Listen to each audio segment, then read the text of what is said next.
Arranca el ejercicio lectivo 2026 de No Hay Plata, versión video. Nos estamos viendo y tenemos un invitado para arrancar este año que es la quinta esencia del sistema financiero argentino, el señor Gabriel Martino, acá presente. Gracias por la invitación. Por favor. Y acá la idea es hablar un poco de manera estructural del sistema financiero, la economía argentina, la realidad, ganadores, perdedores, el futuro. Pero arrancamos hablando de vos. Puede haber gente joven viéndonos y decir, bueno, a ver, ¿cómo llegó Martino?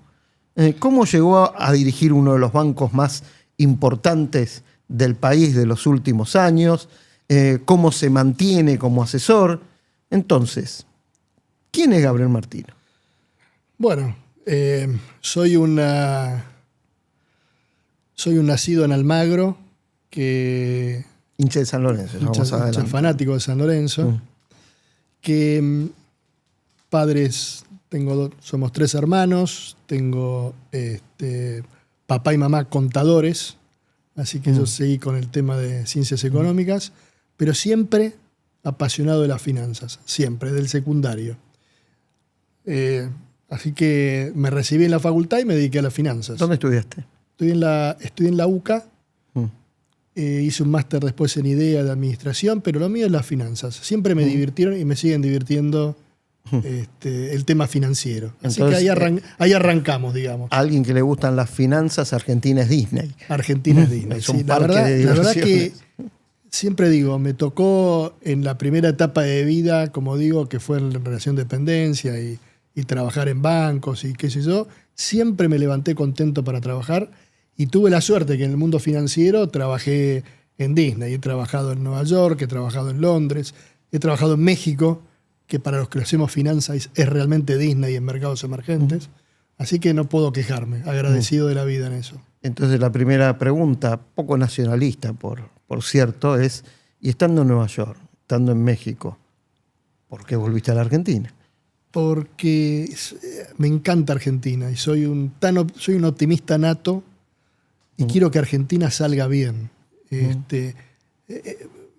Tengo muchas ganas, tengo 3 hijos, tengo muchas ganas que el día de mañana mis hijos puedan elegir la Argentina como país para desarrollarse profesionalmente, cosa que hoy estamos lejos de eso. Es un proyecto la Argentina por hoy, después de tantos años de fracaso. Y yo soy un optimista nato. Amo a Argentina. Quiero que nos vaya bien. Como todos. A pesar de, ¿no? A pesar de. ¿Estamos en camino que nos vaya bien? Mira, yo creo que Argentina tiene otra mega oportunidad. Me parece que tuvo, desde que nació, que volvió la democracia, tuvo una gran oportunidad con Menem, que fracasó, a pesar de que tuvo para mí el mejor plan económico de los últimos años, de los últimos 100 años. La convertibilidad. La convertibilidad. Fracasó por un tema político. Después tuvimos a Néstor Kirchner. Kirchner. A ver, detenete ahí un minuto. ¿Por qué fracasó? Porque alguien diría, fracasó porque la convertibilidad era rígida, porque no había ventana de escape, por el déficit fiscal, la inflación en dólares. No, para vos fue político. Lo acabas de decir. Fue, en mi opinión, 100% político, porque Menem fue por la re, y por tratar de hacer eso, básicamente gastó de más. Generó un déficit que fue impagable y fue uno de los 2 problemas crónicos que tiene Argentina en los últimos 100 años, que es gastar de más y los déficits y las restricciones externas. Cosa que ahora, si querés, volvemos y por eso soy optimista en el... A ver, volvamos a... la convertibilidad fue una oportunidad. Fue una gran oportunidad perdida. ¿Cuál otra? La segunda fue la de Néstor Kirchner. Argentina explota por el aire en el 2001. Me acuerdo que toda la gente pensaba, ¿y a dónde vamos a ir? Y qué sé yo. Y en la bolsa de gatos de candidato a presidentes, lamentablemente aparece Néstor Kirchner. Y él tuvo la gran oportunidad, a través del crecimiento de los precios de los bienes de intercambio de Argentina, de hacer un país distinto, y empezar desde una crisis. La soja. Exactamente. La soja y otros minerales que Argentina no explotaba, decidía no explotar, ¿no? La minería, por ejemplo. Y lamentablemente se fue al ultrapopulismo. ¿En algún momento fuiste optimista con Kirchner? Nunca. Fui uno de los grandes detractores de él porque, desgraciadamente... Era de lo que decías, era Reutemann. Yo creo que era Reutemann o Macri. Era alguien totalmente distinto porque la política tradicional había fracasado. Después de un gran político como fue Menem, que lamentablemente terminó mal por su decisión personal, por su ambición personal, donde puso adelante su ambición adelante de la Argentina. Fui siempre crítico de Néstor Kirchner, desgraciadamente, porque por lo que había hecho en Santa Cruz, no quería, digamos, ese modelo de país para Argentina, y lamentablemente ratificó, y con creces su mujer, después dos de los peores presidentes que hemos tenido en la historia argentina, sin lugar a dudas, porque ahí tuvimos una gran oportunidad. La tercera oportunidad fue la de Macri, en donde para mí la Argentina no estaba preparada para ese cambio, es decir, la gente no estaba preparada para el cambio, y a través de esa no preparación él no se decidió a los cambios profundos, pero sí hay que reconocerle que evitó una mega crisis. Y ahora tenemos la otra oportunidad. Pero, a ver, me detengo ahí un minuto. Pues es que Macri frenó una crisis. Una crisis. Argentina el kirchnerismo dejó el 2015 a un país al borde de la crisis. Por supuesto, mejor de lo que dejó el kirchnerismo de 2019, pero también lo había dejado muy mal. Y eso vale la pena rescatar, que el presidente Macri lo que hizo, que tal vez no llega a la gente tanto, evitó una crisis. Que hubiese generado más pobreza, problemas sociales, etcétera, etcétera. ¿Qué le faltó a Macri esas reformas? A Macri le faltó esas reformas que la sociedad no estaba preparada para eso, y me parece que yo creo que él tenía convicción de poder hacerlas, pero no tomó la decisión final de hacerlas. Y de nuevo, aparte de eso, es no porque no tenía el equipo. Yo creo que tenía un equipo de cierta gente de lujo, pero lamentablemente la sociedad no estaba preparada para ese cambio. Ahora, ¿no crees que hubo algo también en ese equipo? Falta de cohesión, internas. Sí, pero me parece que es hablar del detalle y no de hablar de... No de lo macro. De lo más, el problema es que la gente no estaba... Yo creo que la población no aceptaba lo que se aceptó ahora con Milei. Cansada y harta de fracasos permanentes. Por eso creo que Argentina ahora vuelve a tener una gran oportunidad. Comparada con las otras, y ahora vamos a hablar de la Argentina de hoy, que es la idea. Primero, el gobierno que toma Milei lo toma con una crisis. ¿Qué tan grave es esa crisis comparada con las anteriores que tuvieron que asumir otros gobiernos, incluyendo el de Menem? ¿Y cómo son esos primeros pasos de Milei con respecto a esa crisis? Bueno, para saber de dónde venimos, ¿no? Esa es la gran distinción. ¿Y por qué? Esa es la gran pregunta. Primero, que Milei recibe una herencia muy pesada. Tan pesada como se recibió en gobiernos atrás, como lo que dejó Alfonsín, digamos, ¿no? Alfonsín dejó una hiperinflación, y Sergio Massa y Alberto Fernández dejaron algo bastante similar. No una hiperinflación, pero la puerta de... Pero lo más importante de Milei... Hay un minuto. ¿Es verdad que Argentina estaba al borde de una hiper? Y a ver, la irresponsabilidad de emitir 3 puntos de producto para ganar una elección, estábamos, por supuesto, al borde de la hiperinflación, no me cabe duda de eso. O de un shock inflacionario importante. A ver, de un shock inflacionario importante, es verdad. No llamemos una hiper, pero un shock inflacionario importante que hubiese llevado a la pobreza y sobre todo la indigencia a niveles... a la puerta tal vez de una crisis social. Pero lo que hace Milei es algo muy importante. Primero, que tiene una gran convicción, hace lo que dice y lo que prometió en campaña, y la verdad que él lo que genera es que la Argentina, esas 2 restricciones que habíamos hablado, que durante 100 años tuvimos, la externa por los dólares que siempre hemos padecido, y los déficits crónicos, en convertirlo en superávit, tener de acá para adelante una visión de que esta vez sí se puede. O por lo menos de intentarlo a que se pueda. A ver, me voy a detener ahí. Sí. Esta vez sí se puede. Pero quiero ir a un punto importante, que creo yo. Es decir, bueno, él cumple lo que prometió en campaña. Bueno, hay una cosa que no, que es la dolarización. Si querés mi opinión, para bien. Creo que era demasiado estresante ir hacia ese modelo. Pero ¿vos crees en serio que Milei tenía en mente dolarizar? ¿Y qué opinás de eso? Mira, con muchos de los dolarizadores y gente que apoyaba la dolarización es un instrumento. Es decir, no nos confundamos en poner a la dolarización por delante de la planificación del país. En mi opinión es un mero instrumento. O sea, no es un fin. No es un fin, es un instrumento para el fin. Yo creo que lo importante de este gobierno es llevarnos al superávit financiero y, por otro lado, eliminar la restricción externa, que es básicamente el sobrante de dólares. Argentina no tiene superávit gemelos durante 2 años seguidos, por los últimos no sé cuántos décadas, porque sí la tuvo Néstor Kirchner después de una megacrisis y un default. Pero superávit gemelos, habiendo evitado una crisis, yo creo que es muy difícil ir a buscar en la historia argentina un momento así. Muy difícil. Bueno, no decide la dolarización finalmente, va por otros caminos. Tiene un primer tiempo, 2 años, de restricciones de divisas. Pongamos hasta un punto que son el salvataje de Scott Bessent, el Tesoro de los Estados Unidos y las elecciones de medio término. ¿Por qué llegó a esa restricción externa? Cuestiones políticas, errores propios, quizá no haber comprado reservas, podría haberlo hecho. A ver, creo que lo más importante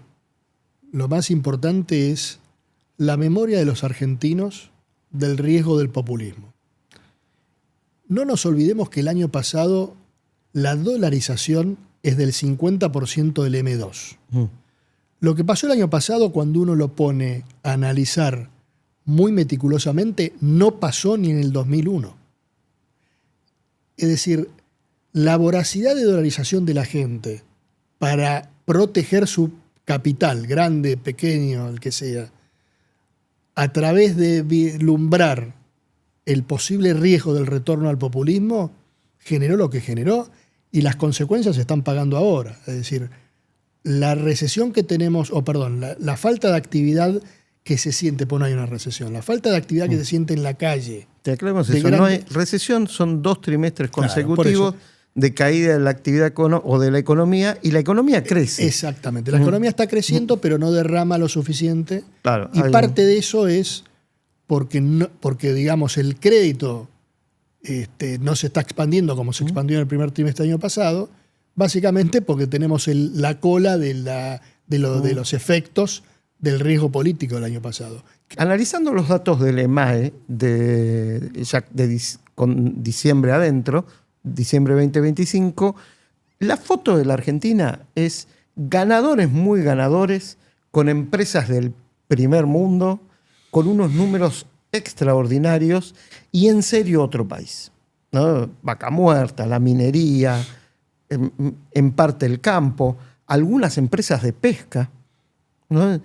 Y por el otro lado, para resumir, construcción, comercio y sobre todo la industria, que no pueden participar, no de defender un resultado, no están en el partido.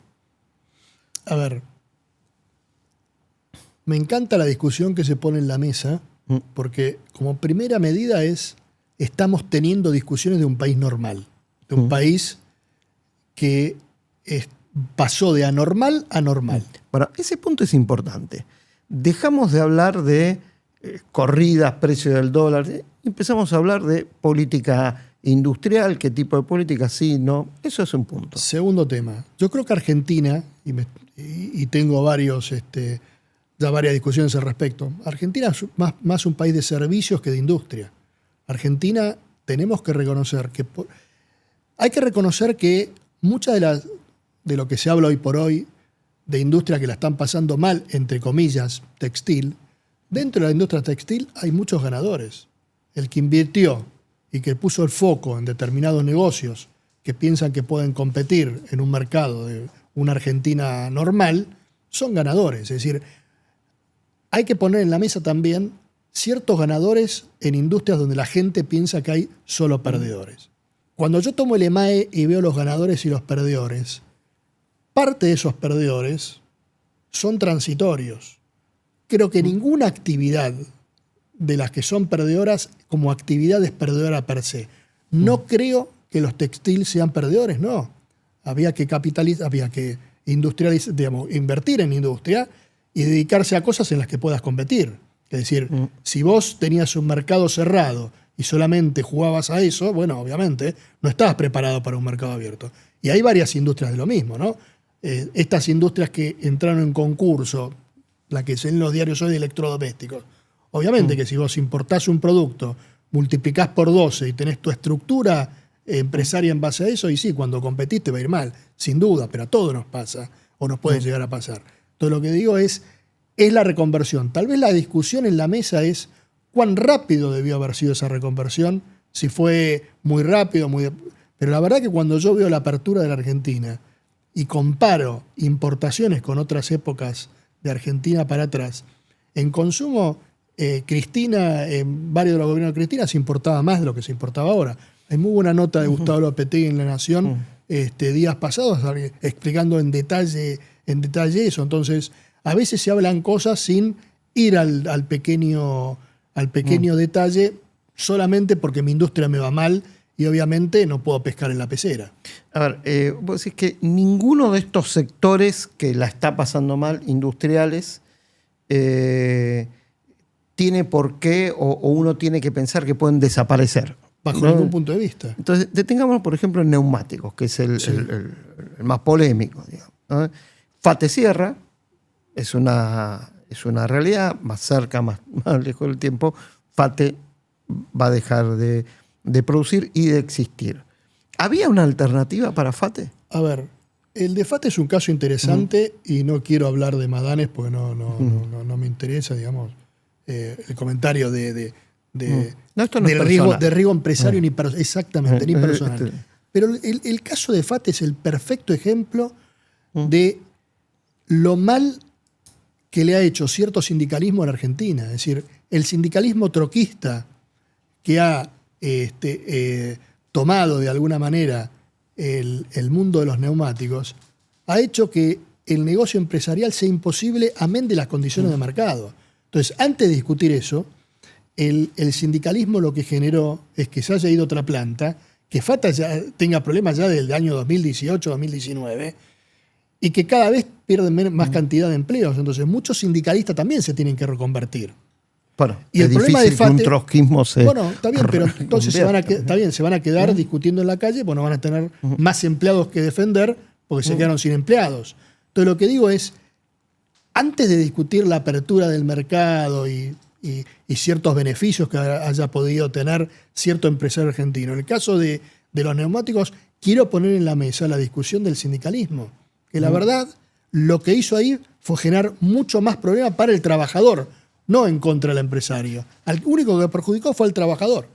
A ver, insisto sobre esto entonces. Vos decís que con otro sindicalismo, ¿FATE hubiera tenido una oportunidad? No digo que en el caso de FATE o en el caso de los neumáticos... la producción de neumáticos en Argentina. No conozco en detalle la producción de los neumáticos, cuánto es el negocio chino y qué sé yo. Lo que digo es, muchas de las actividades, de nuevo, no puedo hablar en detalle de los neumáticos, sí te puedo hablar de lo que pasó en el sindicalismo. Creo que invirtiendo y compitiendo y bajando impuestos van a poder competir contra productos del exterior y contra la apertura que hace de la economía, que la única forma de que un país crezca es con apertura. Es decir, Argentina es uno de los 4 o 5 países más cerrados del mundo. Si nosotros pensamos que este es el modelo para crecer, este fue el fracaso de las últimas décadas. Entonces, la verdad que lo único que hay que hacer acá es abrir el mercado para comprar y vender más en el mundo. La única forma que nos va a hacer crecer. A ver, quizás la discusión sea, bueno, ¿y qué hacemos con la gente? ¿No? Porque es una discusión, es un tema, bueno, qué tan rápido, qué tan lento, pero quizá no el fin. Bueno, ¿qué hacemos con la gente? Bueno, me parece que ahí La situación, en mi opinión, no está tan mal. Cuando nosotros vemos la desocupación que teníamos en los 90 con la convertibilidad, ahí sí hubo un problema que ni Cavallo ni ninguno de los ministros de Economía que lo siguieron la supo atacar, y lamentablemente generó una desocupación de 2 dígitos medio alto. En este momento la desocupación está en 1 dígito alto, y hay muchos planes que en ese momento no había, pero gran parte de la pérdida del empleo registrado ha sido, como digo, la construcción. Y el segundo tema, la generación de empleo se va a dar a través de la confianza que podemos tener en la economía, pero esa confianza y esa inversión, esa de alguna manera puja, se va a dar a través del crédito. Es decir, hay muchas buenas ideas, el consumo está parado y también por causa de crédito, es decir, con tasas de 3 dígitos al consumo es imposible que el consumo se mueva, pero me parece que las 2 barreras para eliminar el desempleo es crédito y construcción. Y por supuesto hacer todos los cambios estructurales que están haciendo, ¿no? El dólar y la cultura argentina. Vos manejaste un banco en épocas donde el dólar era el refugio. Y nadie puede culpar a una familia o a una empresa o quien sea por considerar que el dólar era refugio. Esta historia de la Argentina con el dólar, ¿cómo la analizas? Bueno, a ver, la considero lógica. Es decir, al tener un peso que se devalúa, pero sobre todo un banco central o un gobierno que no le importa, es decir, el populismo no le importaba y bastardeaba el peso. Entonces la gente se tiene que de alguna manera proteger, ya sea comprando bienes, por eso el consumo era alto, y comprando dólares porque no había otra forma de cubrirse. Vos fíjate qué interesante que cuando nosotros pasamos de la anormalidad a ser un país normal, la gente en vez de ir al consumo o de comprar o de gastar, digamos, lo que no podía ahorrar, va enseguida, a partir del crecimiento del salario en dólares, a comprar bienes durables. Argentina, uno de los factores de ahorro en el mundo es la compra de propiedades a través de préstamo hipotecario, de autos. De esa manera se capitalizan las familias. Acá no podía pasar, es decir, si vos no ibas a comprar cash, la propiedad no podías comprarla, y con los autos lo mismo. Entonces lo que digo, esa es la bonanza que tiene ser un país con un sentido común. Volviendo para atrás, es lógico que la gente se haya protegido con el dólar. A Perú, que lo tomamos como un modelo económico en la región, sin lugar a duda, le tomó más de una generación pensar en soles. Mirá los brasileros, piensan en reales. México, me ha tocado manejar Latinoamérica y la realidad es el único país en donde realmente somos esquizofrénicos por los problemas autogenerados fue Argentina. Hablaba hace poco con un amigo, Claudio Suchovicki, de la necesidad de cambiar también esa matriz para que se desarrolle un mercado de capitales. Si vos tenés familias con capacidad de ahorro que solo invierten en dólares, ¿qué queda para desarrollar una bolsa de comercio, un mercado de bonos? Bueno, eso, hablando de uno de los grandes problemas y daños que le ha hecho el kirchnerismo en Argentina, fue la completa y total destrucción del mercado de capitales a través de la nacionalización del ahorro de largo plazo, como fue la nacionalización de los fondos de pensión, la estatización de los fondos de pensión. Las AFJP. La verdad es, eso generó un problema para las próximas generaciones que realmente no está en la mesa todos los días, pero es uno de los grandes problemas que tiene en Argentina. ¿Crees que, hablábamos recién de las AFJP, crees que el FAL, que tiene un nombre horrible, pero que puede servir como instrumento financiero, recordemos el FAL, el nuevo esquema que está dentro de la ley de reforma laboral para que se cree un fondo para eventuales despidos e indemnizaciones? Me parece una muy buena medida.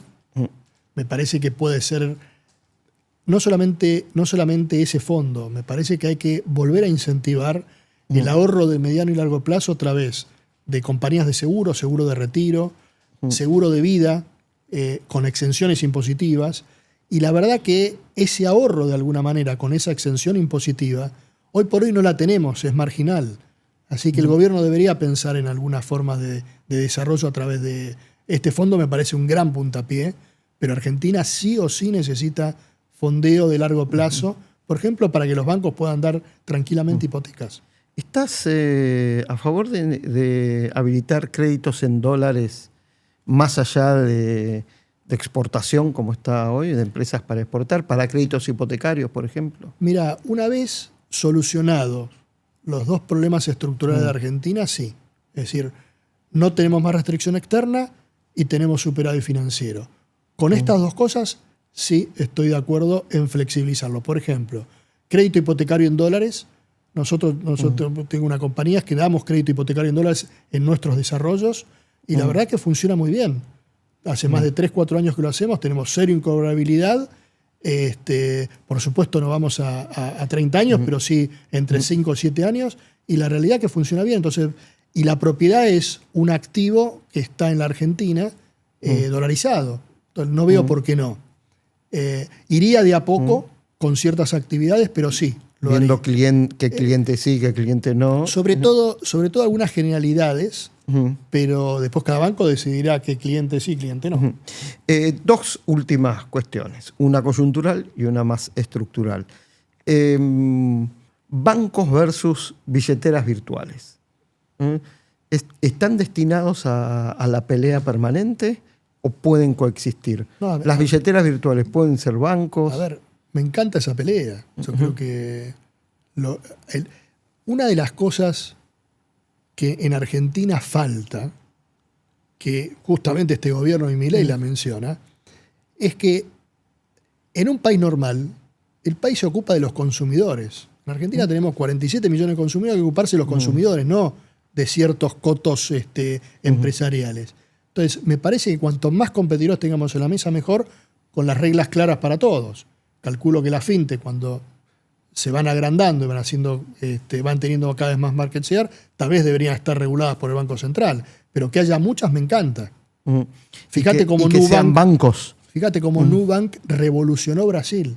Desde la nada, Nubank ha creado un banco que es tan grande como Itaú o tan grande como Bradesco. Es decir, y en Argentina mirá lo que hizo Mercado Pago. Bueno, Mercado Pago sería más grande no que Itaú y Bradesco, sino que todo el sistema financiero. Bueno, pero de nuevo, tiene la oportunidad de serlo. La última. Hace poquito hablábamos y me dijiste una frase que me quedó rebotando. Es decir, bueno, hacia adelante el dólar va a dejar de ser problema para la Argentina. Bueno, vengo diciendo de... Uno diría, Dios te oiga, ojalá, pero dame argumentos. Bueno, a ver, argumentos. Primer tema, que hace 2 años tenemos superávit gemelos. Segundo tema, Argentina, a través de decisión política, en mi opinión, resolvió la restricción externa, sobre todo con 2 pilares. El primero es la exportación de gas, la generación de gas exportable, no solo el petróleo, el gas.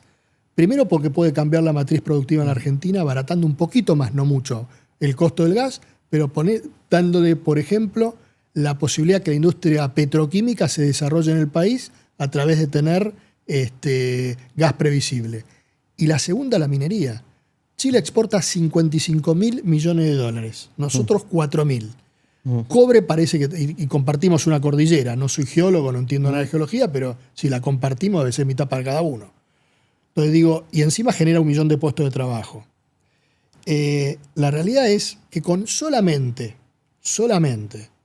el gas y la minería cambió la matriz. Tenemos el petróleo, tenemos con reducción de retenciones el agro, la revolución que el riego puede ser en Argentina, miremos lo que pasó en Israel. Y después tenemos actividades como la exportación de conocimiento. Es decir, Argentina podría, teniendo la previsibilidad que tiene hoy, generar 50, 70, 100 mil puestos de extremo valor agregado en exportación de servicios. Lo hemos visto en el banco, que Podríamos haber traído 4, 5.000, 6.000 empleos acá, como tiene JP Morgan en estos momentos. Es decir, hay varias actividades que en la Argentina pueden ser ganadoras, generadoras de dólares, en donde el problema de la Argentina, si la política se cumple y los argentinos apostamos a este cambio, los dólares van a seguir sobrando. Gabriel Martino, gracias. A vos por la invitación.